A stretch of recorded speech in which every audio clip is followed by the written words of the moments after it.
welcome back.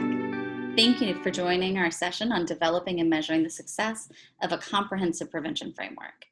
As a reminder, if you need assistance today, the help desk is available. Please note that the resources for today's sessions are available to download in the handouts window. My name is Amanda Cruz, and I'm really excited to have you here. I am a foster and adoptive parent and a consultant for the Capacity Building Center for States. I have 6 adopted children, and we have fostered over 50 and helped reunify most of them. You may wonder why a foster parent is involved in this session as your host and doing the introductions. And I want to just really think about how it is time to really work with our resources and reallocate them in a way that works for a new system and a new way of doing child welfare. The need to use our volunteers, our community builders, our community organizers. And that's really what foster parents are, people coming to the table to make change and really having only one avenue. This is the time to get them involved, to get them excited. The vast majority of foster parents want children to stay at home and would be happy to help themselves out of a position of a volunteer role. In my community, I proudly partner with our resource centers and communities to make sure that families have what they need before foster care is even considered. I'm excited to introduce you to this wonderful session. We're going to be hearing from individuals separately and then come back together for a panel discussion. While the programs and messages may vary, the underlying call is the same. That we have got to have systems change now so that community-focused prevention efforts that have quality principles and are implemented with fidelity start coming out of all areas of the country. All of this while we're making sure that consumers of the system are at the table and involved at every level. This is no small feat. We have to make sure that prevention is not done alone and that it is not just a word that we use for helping families right before they enter care. It has to be combined with clear measures and principles of continuous quality improvement. We have to have feedback loops where people are involved at all levels. You don't have to be a data person inherently to understand CQI, although it does help. It can't be done in a vacuum, and it has to be something that we are all able to enjoy, participate in, and communicate about. Feedback loops that clearly include family and youth voice are a vital part of making this large systemic change. It is of vast importance that family and youth voice is involved in all areas of prevention services, planning, and CQI. There are lots of challenges. I'm not going to lie to you. This is going to take a lot of work. It is hard and it is messy. Not each meeting or engagement is going to go well, but we know that already. That's true when we have professionals at the table, groups with master's degrees and PhDs and judges. But often when we invite families to join us, we have an even higher expectation. If it isn't perfect the first time, do we go back and try again? Do we figure out what we did wrong? The challenge is that at the systems level, we have not made room at the table. It is time to make room at the table to move forward. There is such an imbalance of power and so much tied into racial inequality that having those initial difficult conversations about family engagement, who is there and what is ignored, cannot be left out when we're talking about prevention, community work, and family engagement. There are strategies that have already been developed and worked through and available in each area. The Children's Bureau issued IM 1903 that really explores how vital it is that we include family and youth voice at all levels of service. How do we best implement prevention programs in a neighborhood? We have to ask the people that live there. How do we make sure case managers are compassionate, offering appropriate services and making the right impact? We have to ask the families that they're helping.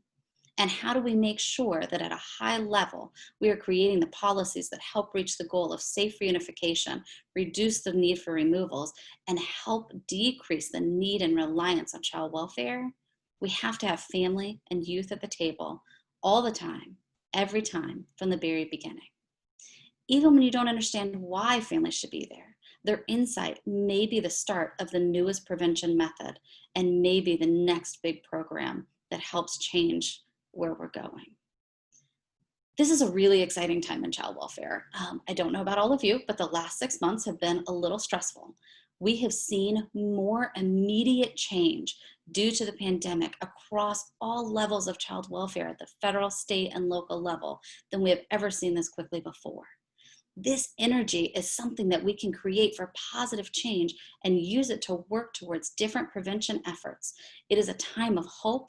There are resources and effort and time being put towards prevention services. Programs, mindsets, and cultures are shifting in pockets across the country. There isn't a roadmap yet for the perfect prevention program, but there is the need for a clear, in-depth program everywhere. Federal support is widespread, and there is acceptance that children do better with their families in their home with no removal. Now is the time to make that happen.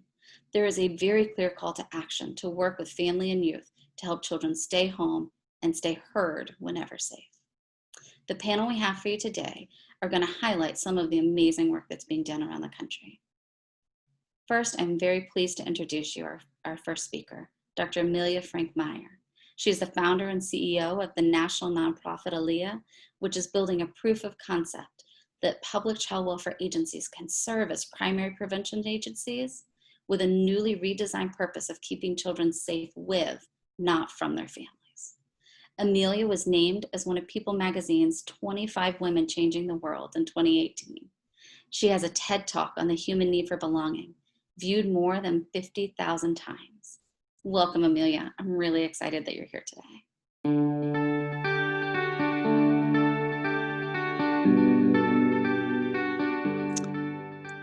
I want to talk to you today about what happened in 2017 when ALEA called together 100 innovators from around the country to design a better way of work in child welfare.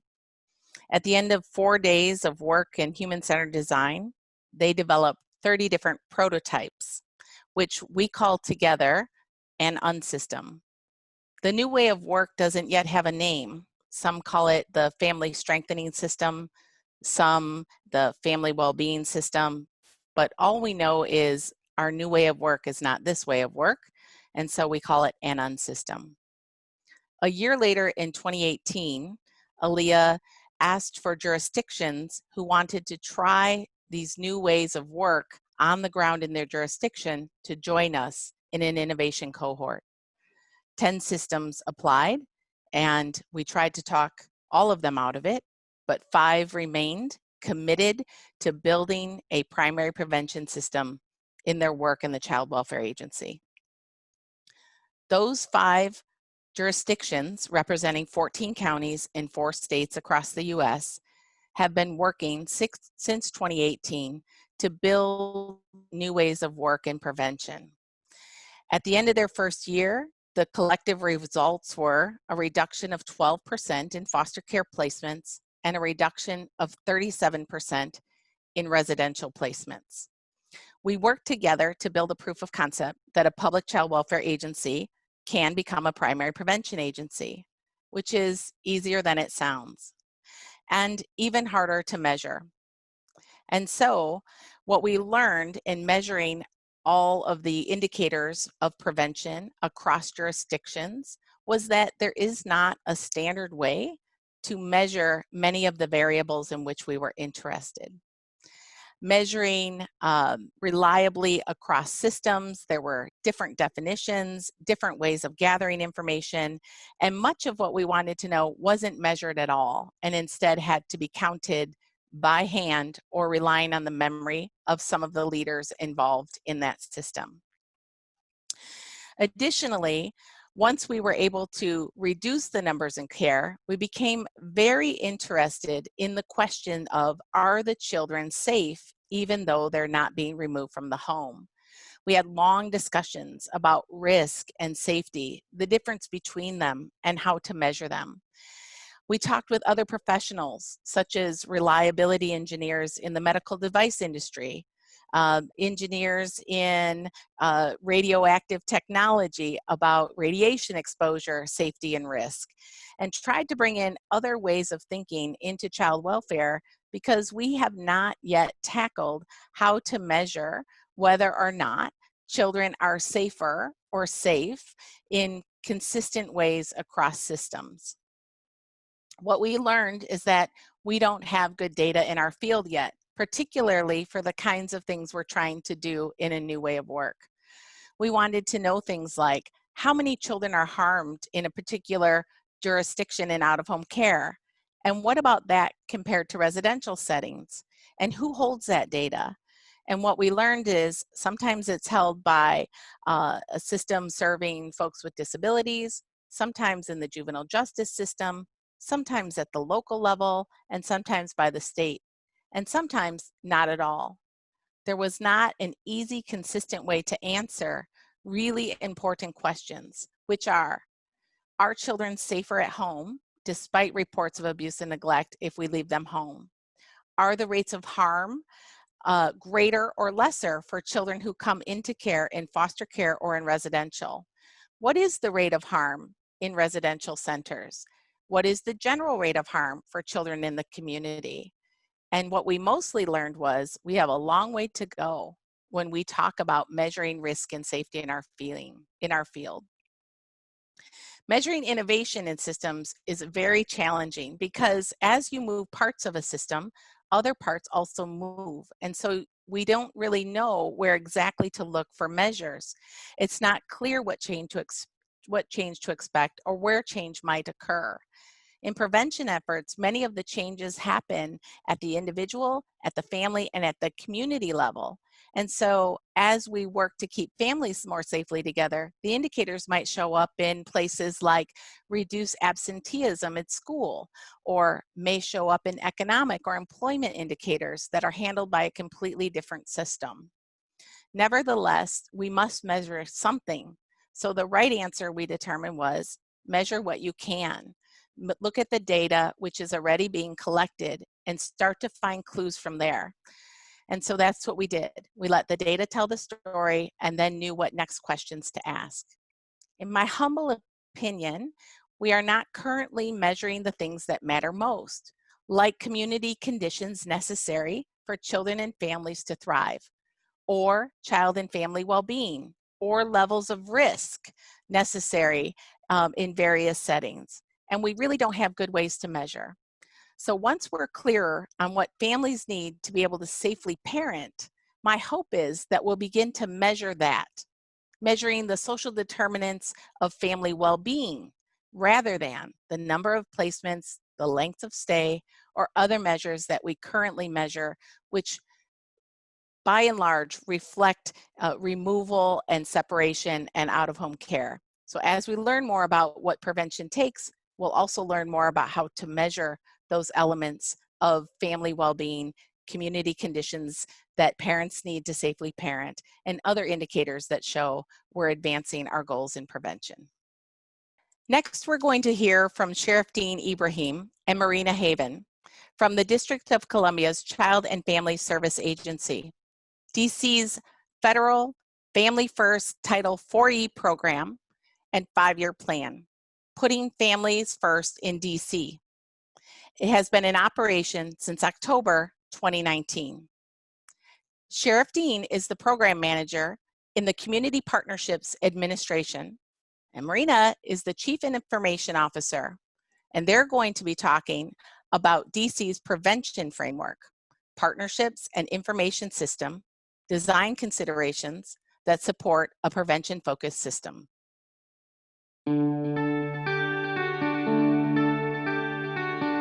Thank you, Amelia, for the introduction.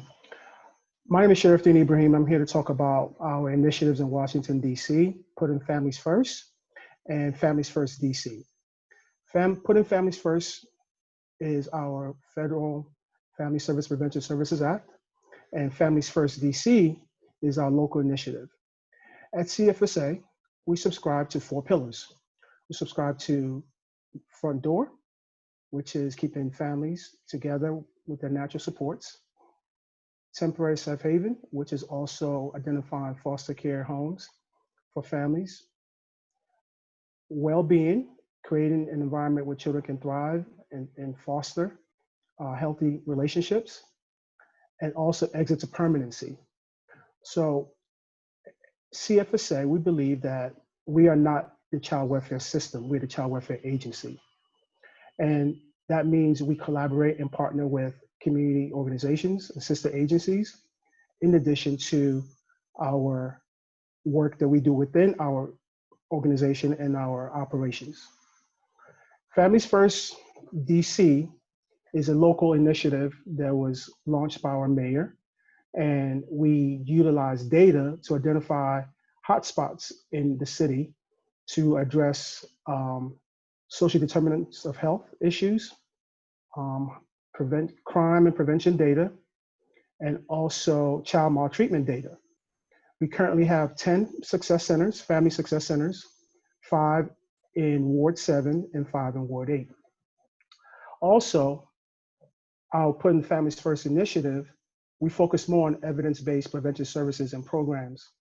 We utilize extensive CQI processes and systems to correct our work. We address our target population's needs being met and addressed.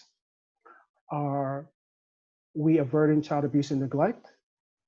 We utilize case management in terms of motivation interviewing to combat and to really serve as the central focus of how we engage and build relationships with families that we work with across our continuum.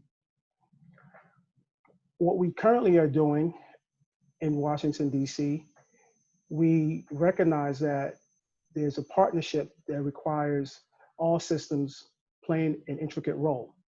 We have reached out to our information system that have helped to build different platforms in which information can be captured and data can be recorded. We also have identified subgroups and working groups to also collaborate and work through issues and problem solve areas where we know that we are not meeting our goals and our targets. In addition, we intentionally planned for a planning period before implementing our success centers to allow our partners who are operating family success centers to have adequate time to roll out a model that is sustainable.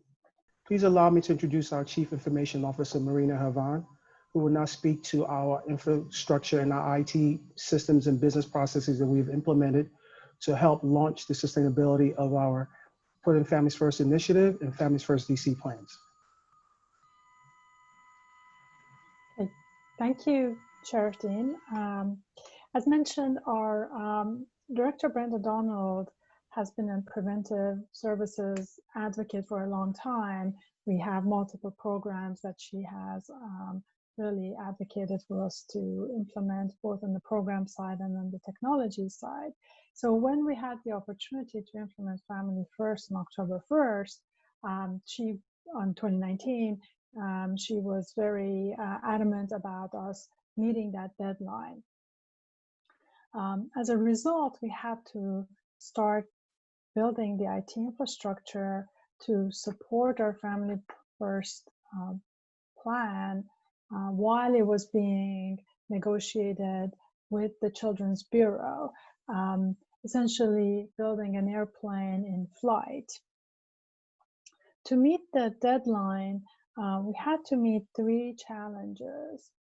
First was flexibility for changes in the system, because we knew things were going to change as we were building the system. Second was our long-term plan to implement a comprehensive child welfare information system.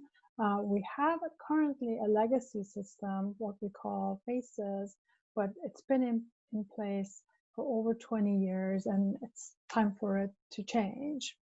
And third was meeting the ACF requirements for comprehensive child welfare information system technologies, and just meeting those specific design and technology criteria. The result was working with our program staff and our community-based providers of services, preventive services, to essentially bucket our requirements in 2 areas. The functional requirements that had to be part of a social worker's daily operation and just be in the flow of the process were all put in one bucket. And things that were brand new and were really had new players and new data elements were then put in a second bucket. For the first group, we made our changes in our legacy system because we wanted to minimize the need for social workers to disrupt their workflow while they were doing case management and completing steps and visit notes, and we wanted them just easily flow into ordering services for our families. The second bucket, we decided to use modern technology and and utilize Amazon Web Services, AWS tools.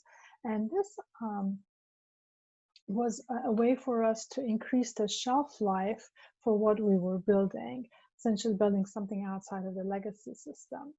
Additionally, we built a application program interfaces that act essentially as air traffic controllers, putting data in the right places between our new system and our legacy system.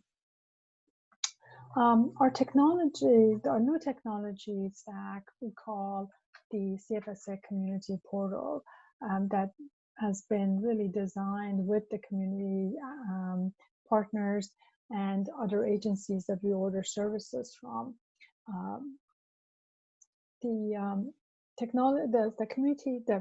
CFSA Community Portal was built with about over 30 microservices. And what microservices does in an application is it breaks the application into small components, and that allows us flexibility in if we need to change something, we can change that piece out and insert another piece, or just add additional microservices on top to meet the flexibility that's needed.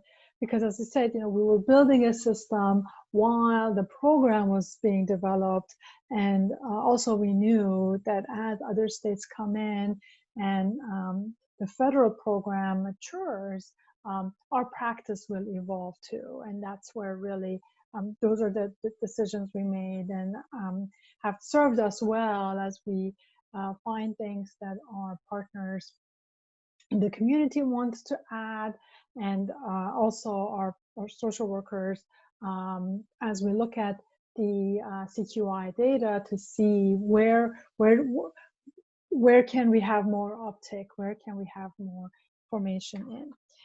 We've posted our documents and our source code on the ACF collaboration platform, available for all agents, other states to utilize, and we're happy to share our information with other agencies and gain experience from them.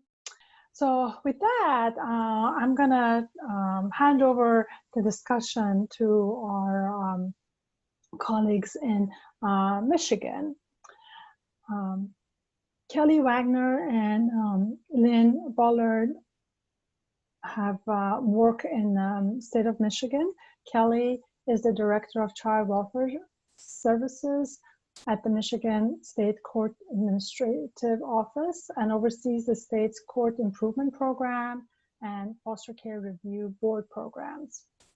Lynn Bullard serves as the Friend of the Court Family Division Administrator for Van Buren County Courts and oversees the Van Buren County Quality Legal Representation Pilot. Thank you.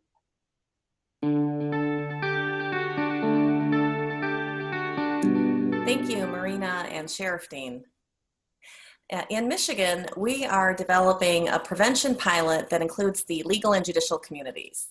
And when we look at prevention, we look at it in both of terms of preventing children from being removed from home when they're safely able to do so, and also preventing prolonged family separation when children do have to be removed from home.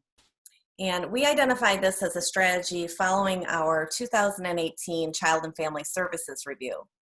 And at that time, the Children's Bureau invited Michigan to try out a new format for the developing of the Program Improvement Plan, which is the document that will describe how the state plans to improve its CFSR outcomes going forward.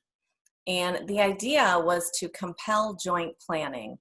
Normally, the department, at least in Michigan, did all of the hard work when it came to the PIP.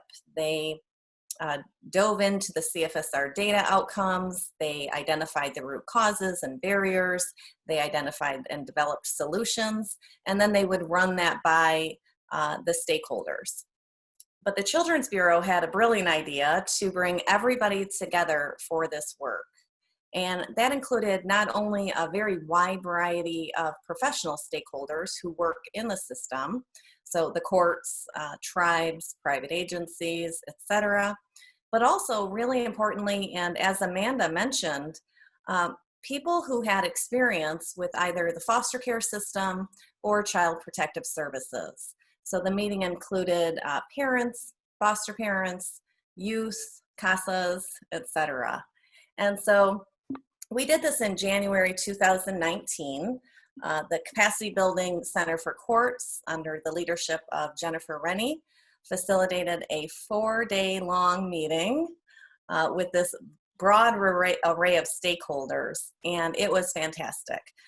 Continuously throughout that 4-day meeting, it was the people with system experience, and in particular the parents and youth, that continuously raised legal representation as an issue, as a root cause, as a systemic issue, and really over those 4 days, it became so clear to us how impactful legal representation can be on outcomes, and in particular for the better. And so taking all of that information in, the CIP, the Court Improvement Program, worked with the department to develop a general structure for a high quality legal representation pilot. And we included that pilot in the state's CFSR Program Improvement Plan as one of 4 projects to improve our state's outcomes, which to me really signifies the importance of this issue. And so when we, in selecting the counties, it was of course really important to look at the CFSR outcomes in those counties, time to permanency, entry and exit rates, etc.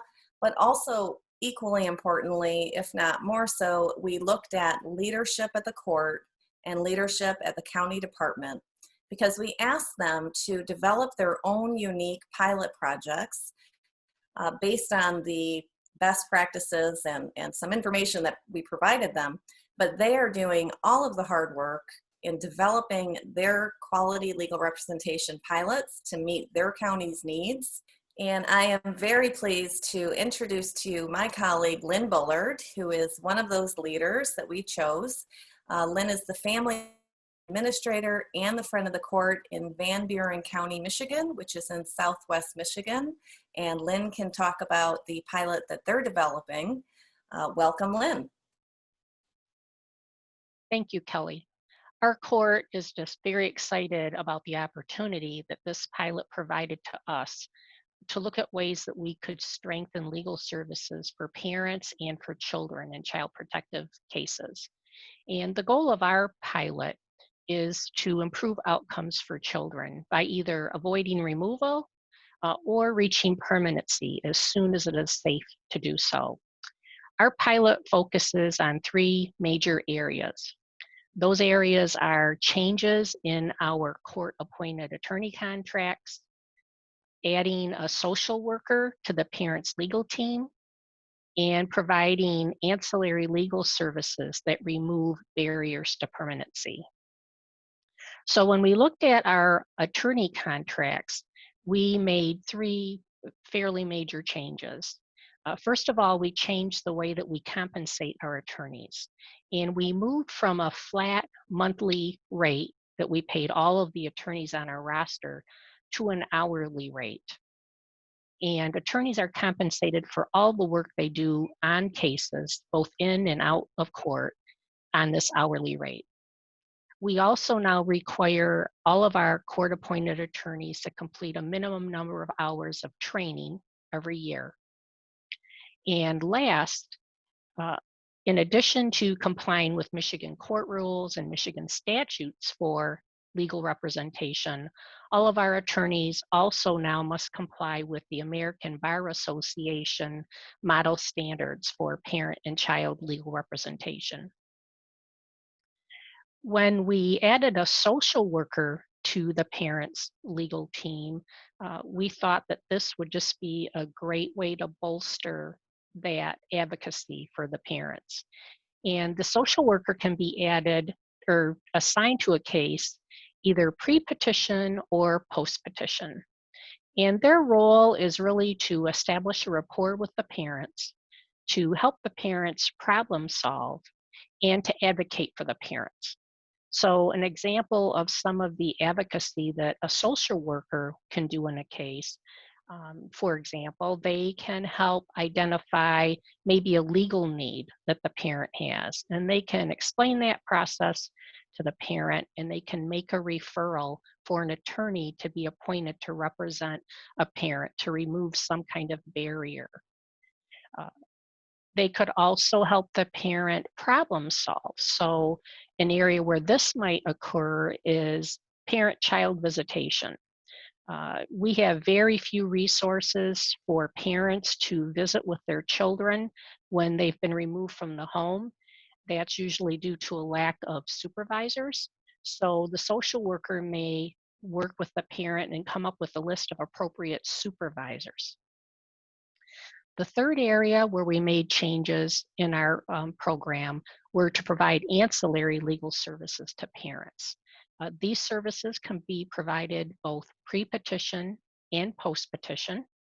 The attorneys that are assigned to these cases are compensated at that hourly rate. And some of the examples of some ancillary legal services that our court or these attorneys are providing are things such as applying for disability benefits for the benefit of a parent or a child, obtaining personal protection orders, maybe helping a parent get a driver's license restored, or filing for a divorce or a custody action. Next, we're going to join Amanda Cruz, who will facilitate a discussion with all presenters. Thank you all. That was an amazing overview of programs from the top down and showed such a wide range of ways that prevention programs are working, are locally created, regionally implemented, and can have a foundation in the important principles of family at the heart of their own story. We have some questions, and I'm really excited to chat with each of you a little bit more and talk about your programs at their core. I want to really start with talking about Family and Youth Voice. How has engagement with those with lived experience enhanced planning, development, and monitoring of the programs? And how will they really continue to be engaged as performance and change is considered and approved upon? Kelly, I know you talked about that a little bit, but I wanted to know if you could dive in just a little bit more. Absolutely. Yes, for the Quality Legal Representation Project, that voice was very important. And that's because in Michigan, we don't have any kind of a state level system or oversight or data reports that we love to dive into regarding legal representation. We have 83 counties in Michigan, 57 circuit courts, each with their own attorney contracts and requirements and vastly different compensation structures. And so it's difficult or not intuitive, at least to me, to think of legal representation as a systemic issue that we could influence. So without that voice at that 4-day meeting where we were developing the PIP, I'm not sure if it would have been included or identified as a systemic issue in Michigan that we should focus on. And so the stories they shared, especially the positive stories that they shared about legal representation truly helping families improve outcomes is really why we have this pilot project, and I thank them all for being so open and honest about it. Thank you so much. And I'm glad that you gave them the space and that they were able to do that. Thank you. Sheriff Dean, what does that look like in Washington, D.C.? Can you tell us a little bit more? Sure. Thank you, Amanda. So here in Washington, D.C., our two initiatives, Putting Families First and Families First D.C., really was a process to really bring together, once again, the system being the community, sister agencies, advocates, providers, all key essential figures and players. So when we look at our prevention programs and services, we really have all the right people at the table giving us feedback, giving us firsthand account of how to make sure our practice and our systems are very streamlined and very linear in terms of how to reach and meet the needs of the community and the families and the population that these prevention services can benefit. With our Families First DC model, it is 100% community voice, community driven, community led. As I stated earlier, our director was very deliberate in ensuring that there was a planning period to have all success centers up to speed as it relates to actually getting feedback and doing some needs assessment and doing some community forums, and also really taking that information to drive what each success center will look like and what programs and what services will operate out of those success centers, because it's really for the community, it's for the residents. So building on protective factors, mitigating trauma, those types of things are really critical as we use this planning period, these first 9 months, and prepare for the implementation and the launch in the fall. So all of our work, all of our efforts have been really bringing together committees, groups, advocates, experts who really are in the field, who are doing the work, and kind of creating like a learning community to better roll out what we intend to do, which is provide effective programming and services for families and residents of our district.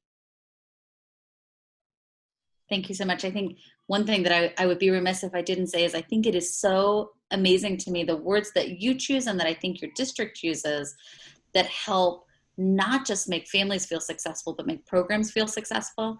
Calling success centers, every time you say it, I just get so excited. Like that just makes you think, what a great idea. But even learning communities, I think when we have family and community in the room, we don't often think, what am I going to learn from this experience? And I just love the way that you guys have framed that. So thank you. Thank you for that.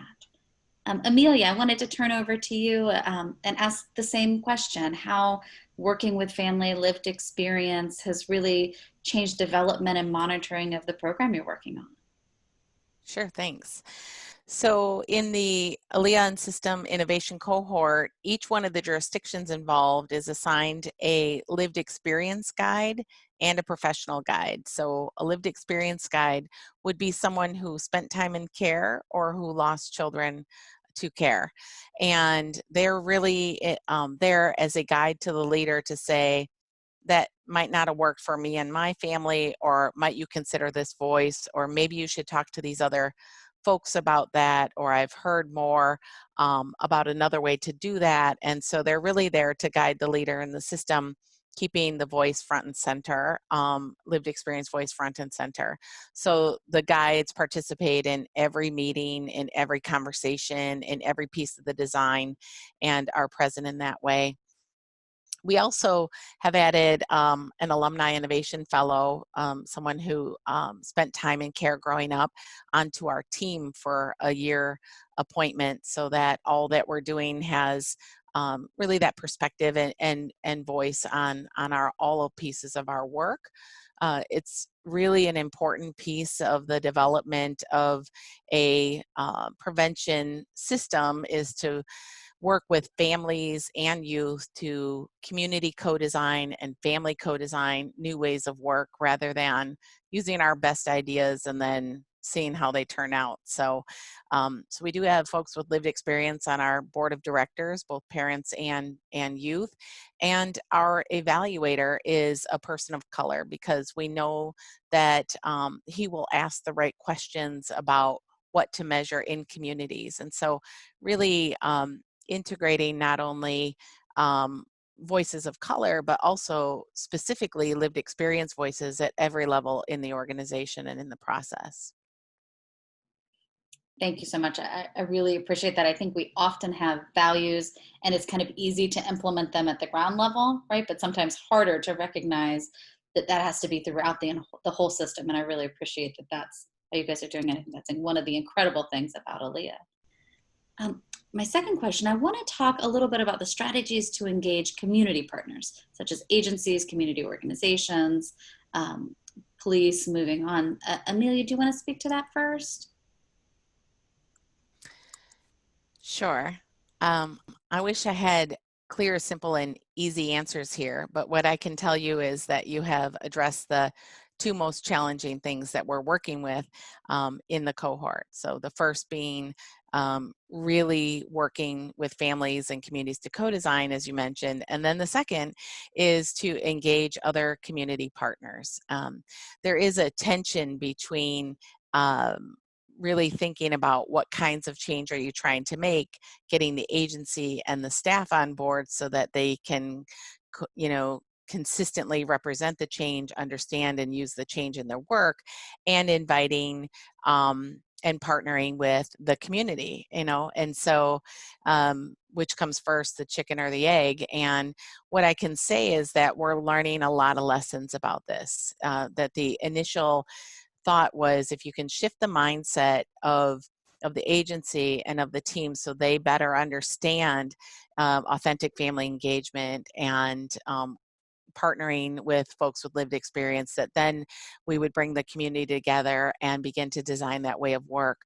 But instead, what has happened is that in starting in the agency first to make those mindset shifts, it seems that the agency sometime moved out a little further ahead than other community partners. And so it felt like a larger and larger disconnect was gaining. So one of our biggest commitments this year is really working with community-based organizations in different kinds of ways, and with families themselves directly to design new ways of work. And so what I would say is that the mindset shift needed to design new ways of work has to really happen simultaneously in the agency and in the community. And that is an enormous lift for leadership to do, or for communities to do. But what we're seeing is that they really have to happen in unison, that everyone has to come together at the same time at their levels of learnings. Otherwise a lag develops, which then creates kind of a it's your thing, not our thing, or an elitist sort of mentality of you think you know better, but we're doing just fine over here. And so setting as many places at the table as possible will serve later on to move things more quickly, even though it's a really challenging ask in the beginning. Thank you. Thank you so much. Marina, what strategies have you used up in DC for engaging community partners and different agencies, looking kind of from that system design perspective? How's that going, and what have you found successful and maybe not successful? Great question. So we've had community-based organizations, what we call collaboratives, in the District of Columbia for over 10 years. So our relationship with the collaboratives are essentially community-based organizations that have the same focus as we do in keeping families out of the child welfare system, has been long and very fruitful. So as we were building the Family First prevention system, both the program side and the technology side, we worked very closely with our community partners. And by that, I mean meeting every 2 weeks and going over, does this make sense? Does that make sense? In addition, within CFSA, we have a group referred to as the peer group. And the peer group are former families that have had children removed, former foster children, and just full spectrum of our clients. And they are internal to us within the agency for multiple reasons. They support our social workers, they give feedback on the programs and on the new things that we develop. So we had the community partners help us do the design for our systems. They even were part of our user acceptance testing. So we included them in accepting the technology that they were going to be using. And I think where we succeeded a little bit, at least I feel, I hope we did, was that they, the things that they said and found during testing and or training that we did, we weren't able to put out immediately in October, but we came in within 2 months and implemented them. And so that, I feel, built more trust, and when they raise things, they know that we're gonna address them and we care about what they say. So I think, building that trust and that their voice is heard and there's action to it has been a good partnership for us. That's fantastic. I agree, right? Only way to really build partnership is to show that you really want to listen and that you mean to implement those things. Thank you so much. Lynn, you had talked about the pilot program being in its early stages. How is a success going to be measured, and who's really involved in those conversations? What does that look like? Hey, I'm happy to speak to that. Right now, we're in the process of talking about how we're going to measure our success. And so the team that is working on that includes myself, our social worker, a social worker consultant that has experience in interdisciplinary teams, and then also an evaluator. And we are talking about what data will help us measure how often our program results in removing barriers for parents, how often our program prevents removal from the home, and when children are removed, how quickly they are returned. So we're looking at those 3 areas right now and having discussions on what things can we track that will help us measure these things. So far, the things that we're looking at are a lot of things that we do to improve parent engagement. So our parents coming to hearings, our parents keeping their appointments with the social worker, are they following up with recommendations? So that's the beginning of our dig into data. And I have a follow-up question that might not be a fair question, but I want to ask it anyway. Right now, when a lot of court hearings are telecourt, has that changed your engagement? Are you seeing anything different, or is it too soon to know? Well, that's very interesting because what we have found, at least in our county, is that holding the hearings through technology has actually made it a lot easier for a lot of our parents to participate. Many of them have difficulty with transportation. Either they don't have a car, or they're relying on somebody else to get here, or the car breaks down. Childcare. If they've got young children in the home with them, it's difficult to find childcare for them to get to a hearing. And so I think the majority of them have picked up on the technology pretty quickly. And we're really finding across the board in our courts that this is probably a good thing that's come out of this pandemic situation, is that we've been able to find another way to get parents into the courtroom without them having to get in their car and get here. Absolutely. Thank you. And I am just naturally one of those people that always look for where is a silver lining, or please let there be a silver lining. And that's one that we are seeing in Florida too, is just this increased engagement and maybe also lack of intimidation, right? If you're virtual, it's not quite as scary as standing in front of that judge and having those really hard conversations.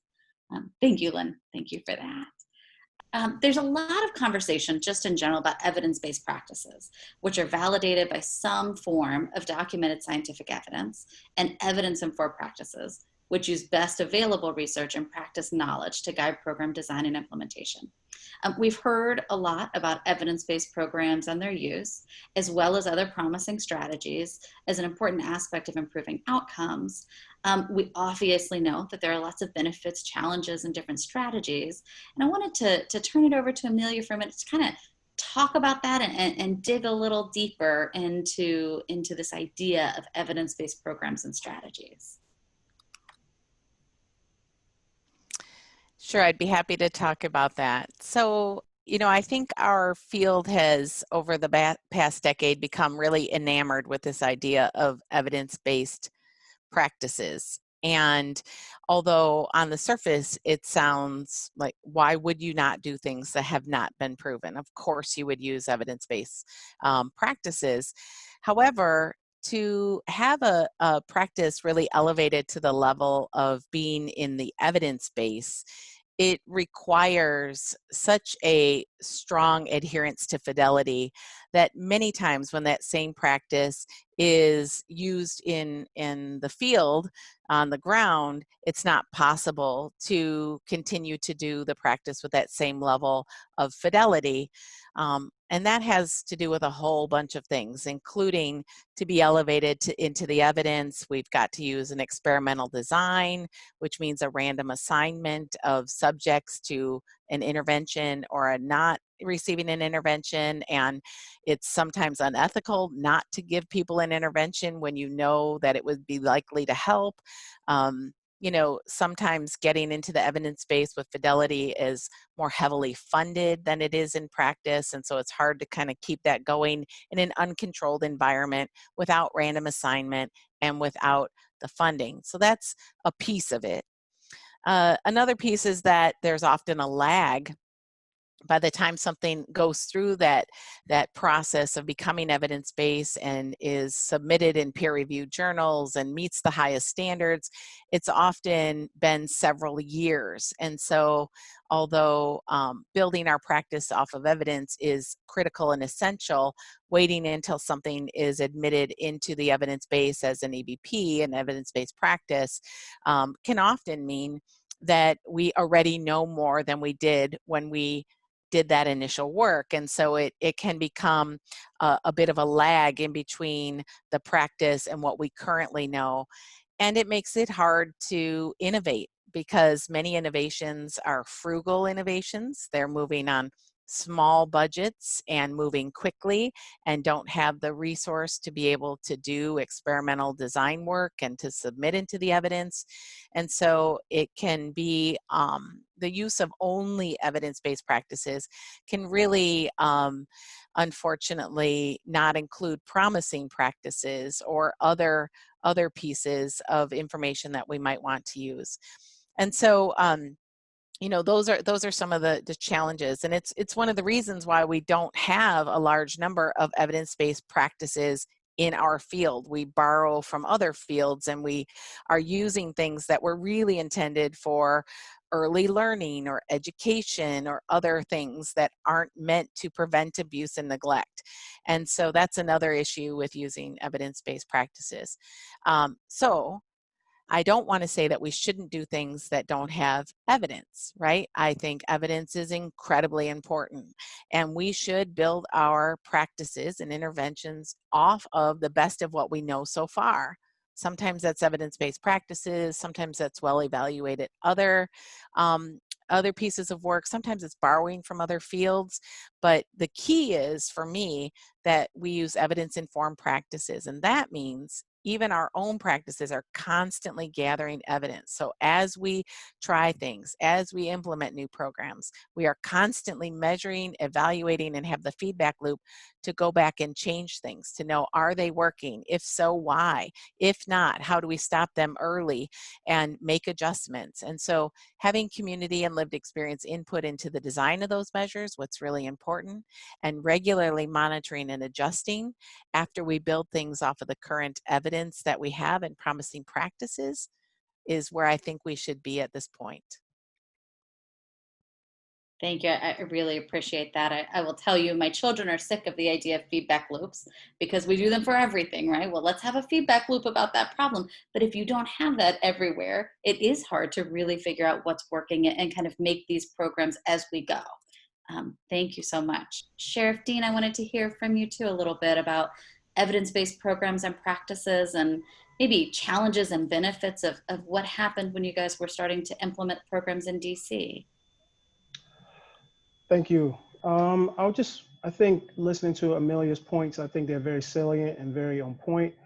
I think how we try to navigate and combat some of these systems issues as it pertains to evidence-based work and practices is that we really have put a lot of energy, a lot of time, a lot of effort into our quality control improvement process in terms of really making sure that there's a lot of continuous monitoring of the work that is being done by our partners, in the systems that we're using, the data that we're collecting, how we are interpreting the data that we are seeing in our systems.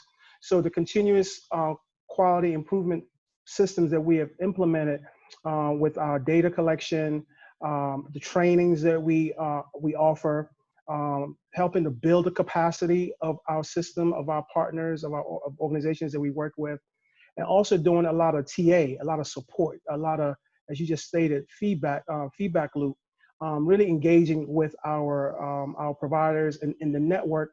Like I said, we have our director. One of the things that we do often at Child and Family Services Agency is we have quarterly meetings. So we bring in everybody that's in the network, that's in the system, and we really talk about successes. We talk about glows and grows, right? You know, what has worked, what has not worked. What are some takeaways? What is the data telling us? How can we use some of this information to forecast and plan ahead? Do we need to kind of, slow some of our work down a little bit and really refine and enhance and improve some of the things that we intended to do, but then we're not really seeing the results?